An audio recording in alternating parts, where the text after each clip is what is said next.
আমি রাজমা করব, তার জন্য দুটো রেখেছি বড় ইলাইচি, দুটো তেজপাতা আর 4টে লবঙ্গ। এখানে রেখেছি 3টে টমেটো, 3টে কাঁচা লঙ্কা, 1 ইঞ্চি আদা, 2টো পেঁয়াজ আর এখানে 5-6টা রসুনের কোয়া, 2 টুকরো করে সব নিয়েছি। এটাকে আমি বেটে নেবো মিক্সিতে। এখানে রাজমাটা আমি রাত্রে ভিজিয়ে রেখেছিলাম ভালো করে, এখন ধুয়ে নিয়েছি। এবার আমি সেদ্ধ বসাবো। কুকারে দিয়ে দিচ্ছি রাজমাগুলো সব। এবার আমি নুন দিয়ে দিলাম রাজমার মধ্যে, সাথে দিলাম হলুদ। এবার এই গরম মশলাগুলো দিয়ে দিলাম, এবার সাথে গরম জলটাও দিচ্ছি আমি, দিয়ে সেদ্ধ বসাবো। এতে কমসে কম 6টা সিটি দেবো আমি কুকারে, অনেকটাই জল দিয়েছি।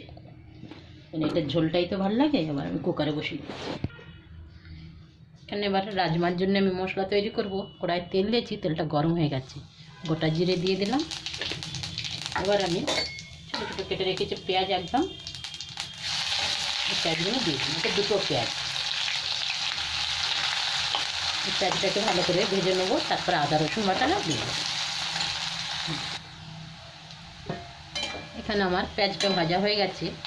এবার আমি 3টে কাঁচা লঙ্কা ফাটিয়ে দিয়ে দিচ্ছি,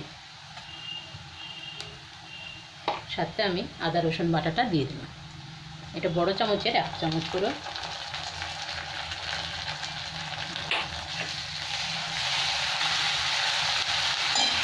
গ্যাসটাকে কমিয়ে দিয়েছি একদম, অল্প একটু নুন দিয়ে দিলাম, তাহলে বেশি ছিটায় না। কারণ আদা রসুন বাটা তো খুব ছিটকাতে থাকে চতুর্দিকে। 1-2 মিনিট ভেজে নেবো, তারপর আমি শুকনো মশলাগুলো দিয়ে দেবো। আদা রসুনের কাঁচা গন্ধটা চলে গেছে। এবার আমি মশলাগুলো দিয়ে দিচ্ছি। এখানে 2 চামচ কাশ্মীরি লঙ্কার গুঁড়ো দিয়ে দিলাম ভরে, কালারটা খুব ভালো আসে। আর এর জন্য রাজমার মধ্যে তো আরও বেশি। এখানে ধনে পাউডার 1.5 চামচ দিয়ে দিয়েছি। এটা জিরে পাউডার দিচ্ছি আমি 1 চামচ। এটাকে ভালো করে আবার ভেজে নেবো, কেন হলুদ তো আগে আমি দিয়েছি রাজমাতে, তাই আর হলুদ আর দেবো না। এবার আমি 3টে টমেটো যে পিউরি করে রেখেছিলাম এটা আমি দিয়ে দিলাম মিক্সি জারে।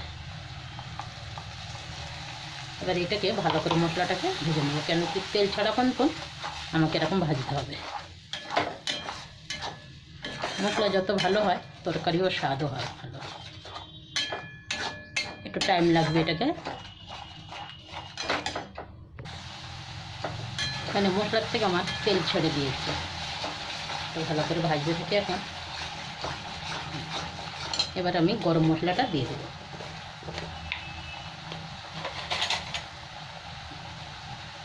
গরম মশলা পাউডার দিয়ে দিলাম,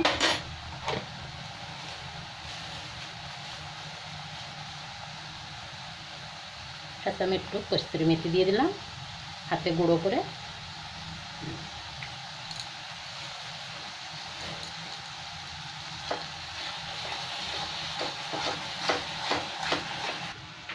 এখানে কুকারটা খুলেছি, খুলে দেখছি আর রাজমাটা, আবার রাজমাটা পুরো গলে গেছে একদম, খুব ভালো সেদ্ধ হয়েছে।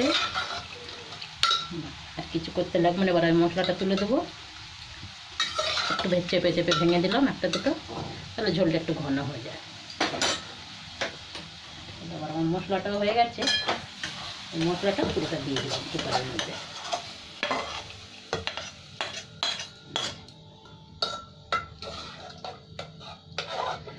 আর জল লাগবে না, এরকমই ঝোল থাকবে আমার। কিন্তু আর একটা সিটি দিয়ে দেবো আমি। কুকারটা গ্যাসে বসিয়ে দিচ্ছি আমি। এবার আমি কুকারে মশলাটা দিয়ে দিচ্ছি, এবার একটা সিটি লাগিয়ে নেবো, নিলে আমার রাজমা হয়ে গেছে।